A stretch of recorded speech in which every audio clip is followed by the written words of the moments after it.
ลูกมาแล้วเด้อเนี่ยอีจันมาแล้วปอเพิ่นมานอนเฝ้านี่เนอะปอท้าแต่มือบาทนี่นะปาดพี่น้องเห็นไหมจับจมก้นเราเด้อเนาะมันจะนักเอาหัวเขาก่อนเอาเอ้ยนี่ซะอันนี้เป็นหัวเราเลยไฟนี่ง่ายกว่าไฟเนี่ย จะงานมาไว้พี่ เนาะหวันเนาะ เนาะแล้วมันนู่นซะ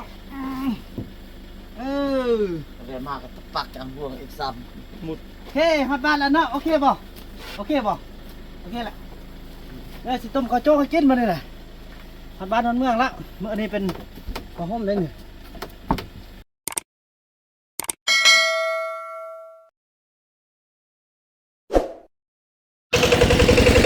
สบายดีท่านผู้ชมเนาะที่ว่าหลังจากที่เราได้ซื้อข้าวจี่ยังต่างเนาะเราก็จะได้เกี่ยมเดินทางกลับบ้านกันพี่น้องเอ้ยเนาะทักทายสบายดีFCของบ่าวดำกันเบิดสู่คู่สู่คนพี่น้องเอ้ยบ่ว่าสิอยู่ภายในหรือว่าอยู่ต่างประเทศกันนี่แหละพี่น้องเอ้ยเอากันห่มกลางไปนำแล้วก็สินั่งประคองอีกอย่างดีๆแล้วพี่น้องเอ้ยเนาะอันนี้พร้อมกลับบ้านกันเนาะพอตู้เนาะไปปัวกันอยู่บ้านเอาเป็นหยังก็มันเป็นอยู่บ้านเฮาเพราะว่าเพิ่นก็เกิดได้มาอยู่นำเฮาแล้วได้พี่น้องก็ได้เบิ่งได้แย่งกันแล้วพี่น้องเอ้ยเนาะจังได๋ก็ขอให้พอตู้เฮาปลอดภัยแล้วก็อยู่ลูกดำลานดนๆเนาะก็ฮู้อีหรอกมันเป็นเส้นทางที่สุดของชีวิตแต่ละคนแต่ก็อยากให้อยู่ดนๆนำลูกเด้อตอนหัวได้แล้วเด้จังซั่นแล้วพี่น้องเอ้ยเนาะเดินทางแล้วก็ว่ากันต่อไปเนาะพี่น้องเนาะมาเด้พี่น้องเอ้ยเนาะแล้วกันเดินทางคือจังซี่พี่น้องเอ้ยเนาะเพราะถือว่าฟาร์มเมตาแท้ว่าพี่น้องเอ้ยเนาะจากที่ว่าแดดพี่น้องเอ้ยพุ่นน่ะมาตอนนี้ก็มีขี้เฟื่อมาบังพี่น้องบ้านน้ำก็เลยเข้ามานั่งในสะโบร้อนขี้ฝุ่นเนาะแล้วก็ถึกตอนแดดฮ้อนเลยพี่น้องเอ้ยเนาะแล้วก็พอทุกจันทร์ก็เอาผ้าปกพี่น้องเอ้ยแล้วก็ยังต่างแบบบ้านน้ำก็ต้องยังต่างนะก็เลยว่าได้พยายามจอดเบิ่งแล้วก็ฟ้ากับโบดพี่น้องเอ้ยโอ้ดีใจเนาะฉันก็ได้มานั่งในเฮาก็เบิ่งน้ำตลอดพี่น้องเอ้ยเนาะคันหัวมันก็ฮักพี่น้องฟ้าลมก็ได้ขี่ไว้บ่ได้แล้วฟ้าลมพี่น้องเนาะก็คือว่าและการเดินทางนะพี่น้องเนาะพุ่นน่ะถือว่าบ่าวนํมาเบิ่งระยะทางสุดเลยก็จะเป็นฟ้าบดเลยพี่น้องพอแต่คิดบ่าวน่ะก็ภาวนาได้พี่น้องขอให้ฟ้าบดเด้อทางที่สิบ่คือสิบ่มีนะพี่น้องฟ้าบดเนาะแต่แล้วฟ้าก็เมตตาพี่น้องขอบใจเด้อขอบใจสวรรค์ขอบใจเทวบุตรเทวดาขอบใจพระเจ้าขอบใจสิ่งศักดิ์สิทธิ์ทั้งหลายที่ปกปักรักษาเนาะให้ได้ดังความมุ่งมั่นปรารถนาพี่น้องเอ้ยแดดบักแห้งพี่น้องเอ้ยพอแต่ขึ้นไปขึ้นมาแล้วก็มันบ่ได้เห็นบ่ทางนั้นน่ะทางที่เฮาผ่านมาเนี่ยมันบุกนั่นนี่พี่น้องแจ้งเนาะมาทางนี้ก็เป็นมืดพุ่นน่ะสุดระยะทางเลยจำบันพอตรงเรื่องพุ่นเลยแหละพี่น้องเอ้ยเนาะเดินทางว่ากันต่อไปพี่น้องเนาะจังหวะก็สิจอดเบิ่งเพิ่นก็ปกติแข็งๆทำได้ก็ตอบได้แล้วพี่น้องเอ้ยเนาะจังซั่นแหละพี่น้องเอ้ยพี่น้องเนาะแล้วก็เดินทางมาฮอดนี่พี่น้องเอ้ยเนาะมากอดบังพุตุจันทร์ก็โอเคปกติพี่น้องเอ้ยแล้วก็จะพากันเอาป้ายเข้าบ้านพอตรงเรื่องพอบ้านนำได้สั่งไว้ตั้งแต่อาทิตย์แล้วพี่น้องเอ้ยเนาะนี่จะมีพี่น้องเอ้ยเนาะป้ายอันนี้จะเป็นเพิ่มอีก3ป้ายพี่น้องเอ้ยนี่ป้าย4บอกเนาะโอเคงามหลายเนาะโอ้อยู่มอเฮานี่เนาะ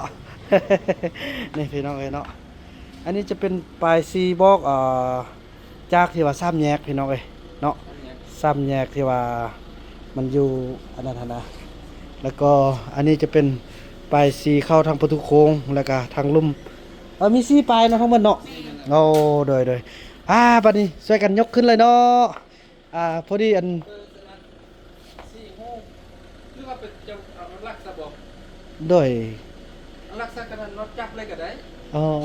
เพราะว่ามันสิมัดห้อยยังบ่ไปพุ่นเอาสิแป้งเอาดอกแล้วโดยซี่ฮู้นี่ได้บ่ได้ฉันก็อยากซี่ฮู้จากซ่องปลายพอเฮามัดห้อยนะมัดห้อยเด้อซี่ปลายนี่จะแม่นแผ่นตัวนี้ทางออกทางเข้าหั่นไหน อันนี้คอเสือนส่วนอันนี้ทางเข้าโอเคตัวนี้ ตัวนี้กับทางนั้นทางออกหั่นนะโดยเฮาจะซี่มีอยู่มึงเลย1บอลนี้2บอลนี้แล้วก็3บอลนี้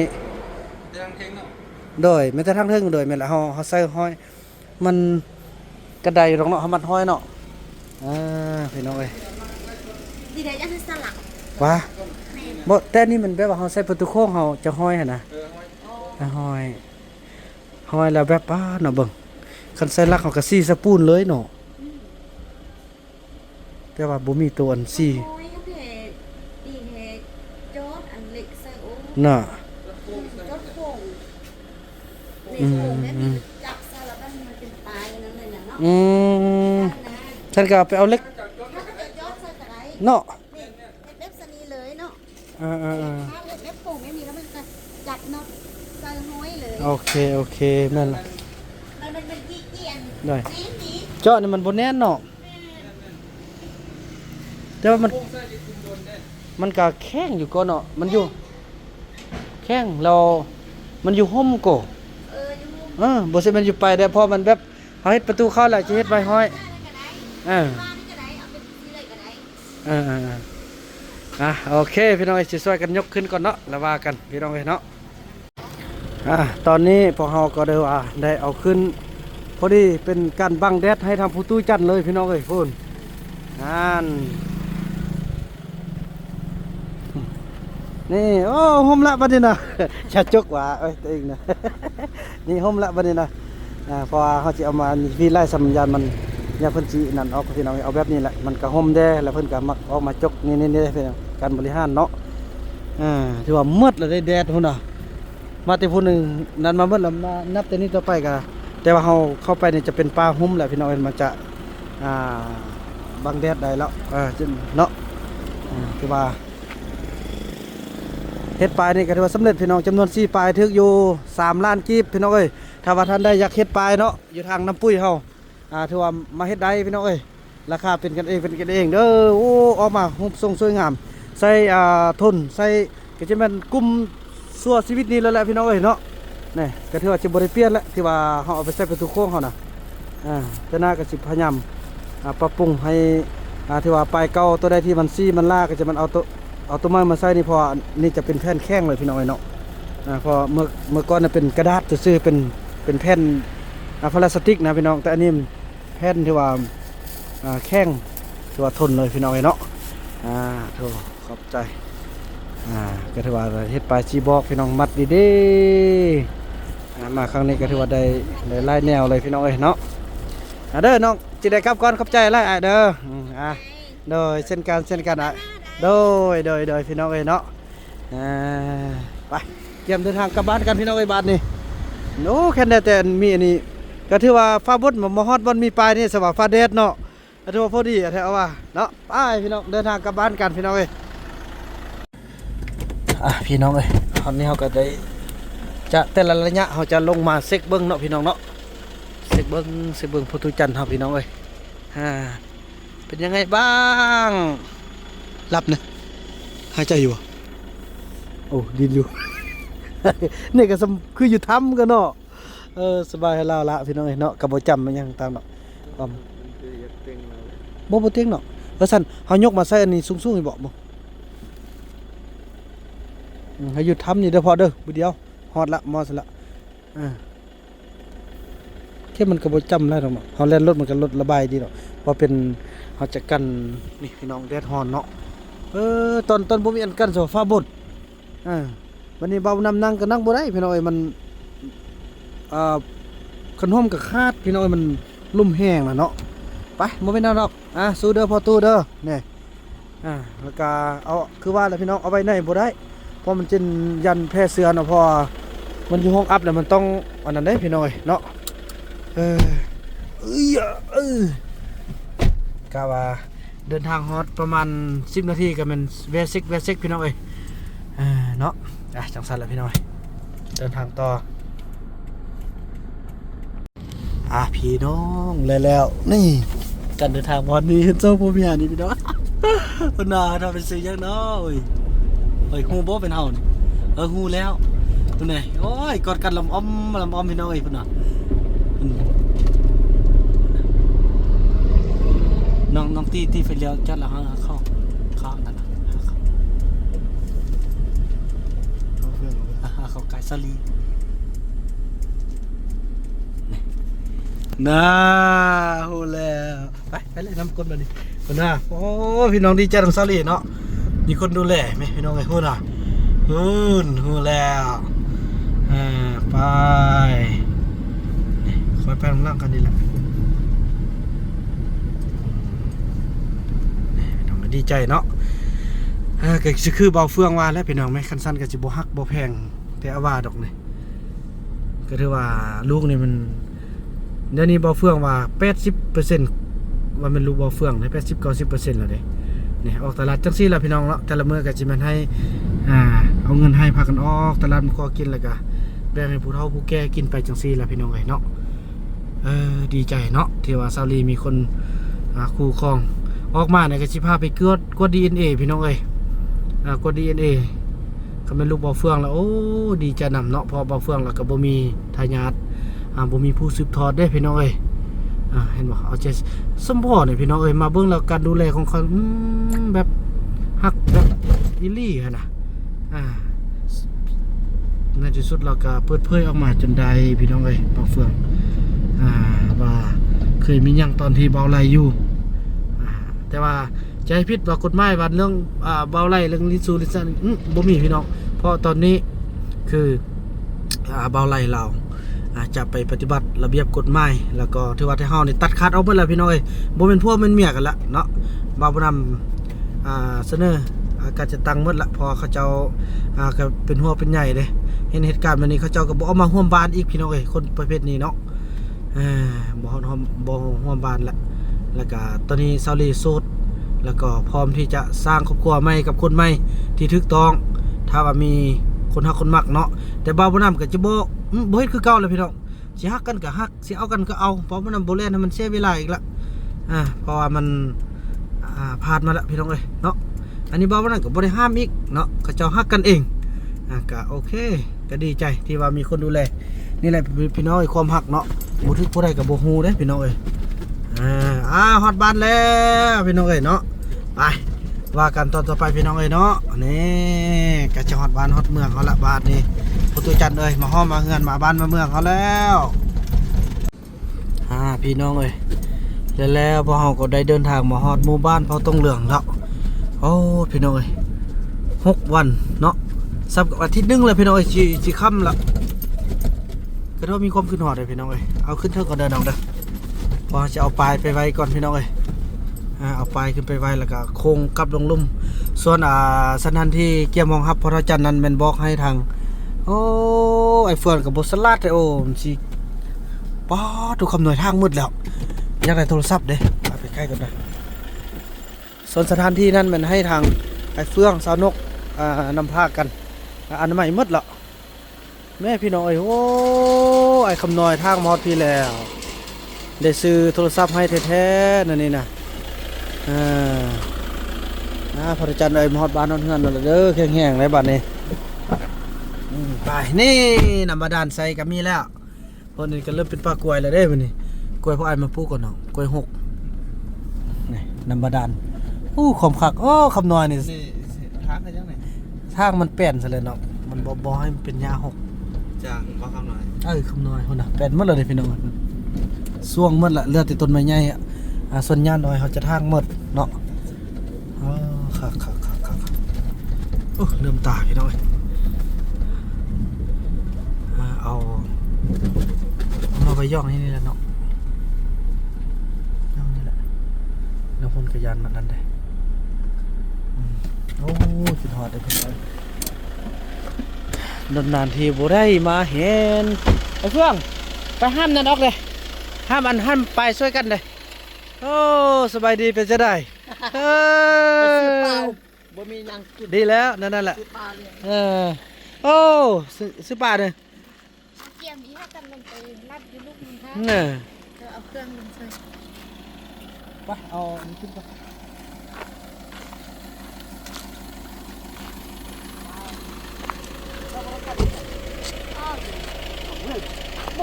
ใช่ ไม่ได้ลงไปหลุดหรอก พระจันทร์นะอ้าวเว้น ไม่ได้ไปหลุมเนาะ ไอ้เฟื่องเว้นพระจันทร์เว้นได้แหละ เอาเช่นยัง โอ้ยใช่ เออ อยู่ไหนนี่ เป็นใหม่อันนี้เต็งตายแล้ว โอ้กันเด็ดโอ้ดิน่ะบ่ตายกายบ่ตายจันเนาะกันตายแล้วพาดห้อง ICU แล้วโอเคแล้วน่ะ ที่ว่าเอาเขาเอารถเข้ามาสู้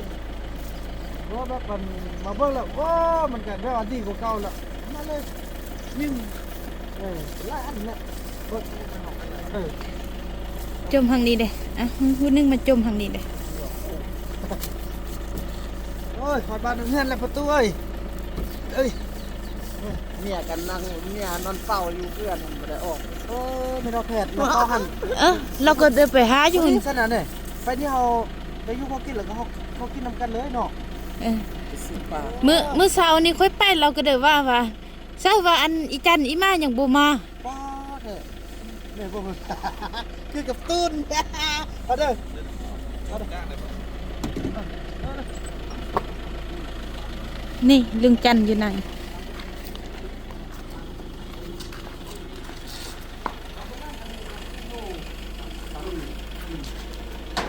โอ้ยลี่มานี่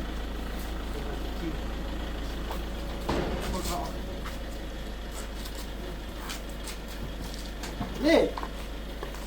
อันนี้มันจะใส่เอาชื่อบ่อนี่แหละ เอ้ยมาเบิ่งดูไปเบิ่งหม้อๆหุ่นไปเข้าไปหม้อๆเลยต้นมะม่วง ต้นมะม่วงไปมานี่ลงไปใต้ไปเอาที่จันเนี่ยไปไว้อยู่รุ่มมันเนาะ แปลงแล้วอือ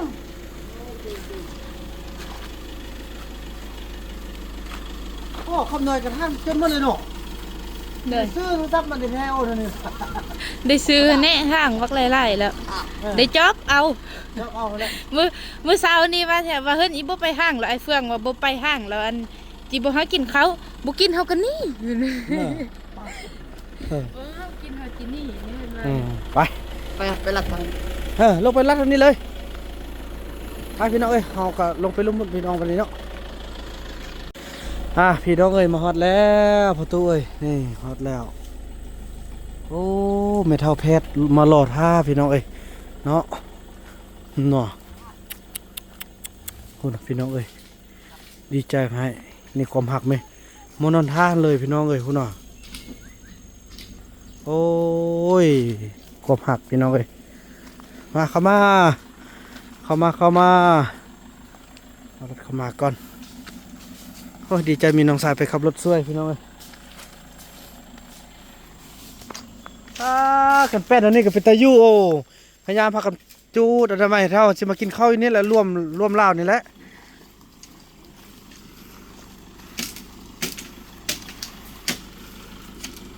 เต็มโอ้ร้านเนี่ยวะ เป็นอย่างมาเลยบันทึกใหม่มาเลย โอเคได้แล้ว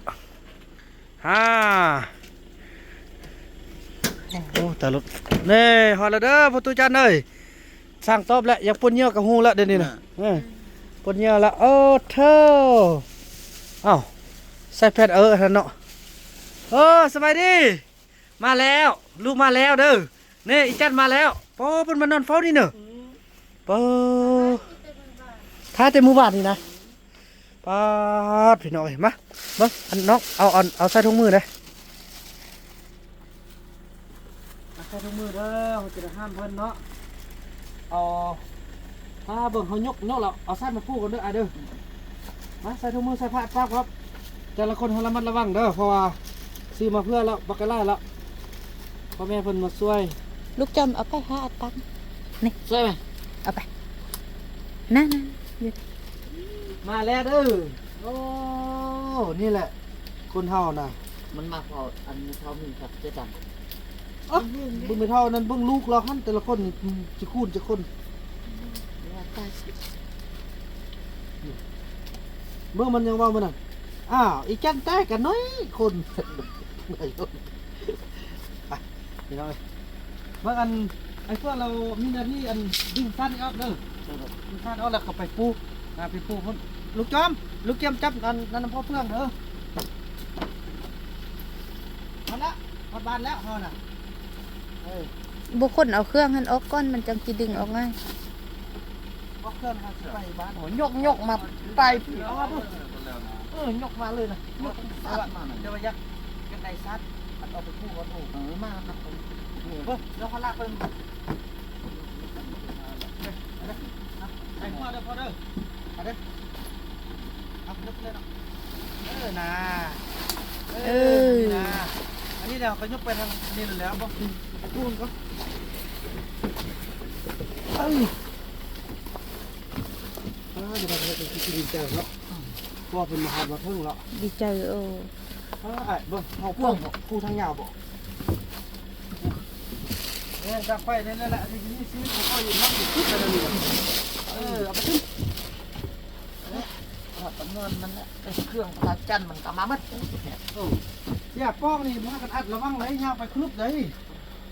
เบิ่งบ่นี่น่ะน้อบอกง่ายมีแต่เอาเครื่องมาเต้งไว้เบิ่งเอาเครื่องมาอัดยันอันนี้โอ้ ทับซัดเอา เบิ่ง ทับซัดเอาก่อน เอาไปเบิ่งเนาะ Ừ. บ่ฮู้ได้ก็นี่พวกว่ะไปนี่คึบเสร็จแล้วให้ขึ้นเหี่ยวแล้ว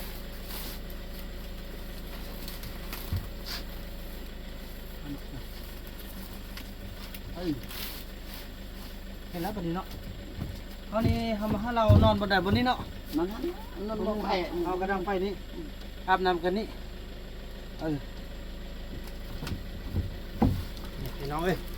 นี่แหละทุกคนที่เป็นห่วงว่าทำไมเอาไปบ้านเซาติกจะไม่กลัวเซาติกจะไม่หนีเข้าป่าเลยเนาะอันนี้แหละบ้านเก่าพี่น้องเนาะไปมานี่นี่อาจจะกันนะกันเลยไป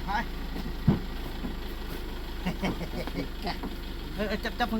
จมคนละเนาะมันจะนักเอาหัวเขากันเอานี่ซะอันนี้เป็นหัวเราเลย ไฟนี่ง่ายกับไฟนี่จะง่ายไหมไว้พี่เนาะหวันเนาะ เนาะแล้วมันเช่นนี้แหละเขามักควัดอุดนะนี่อุดแดงก็จึงมักนี่พาบ่อันนี้ออกซึ่งมันซับรถ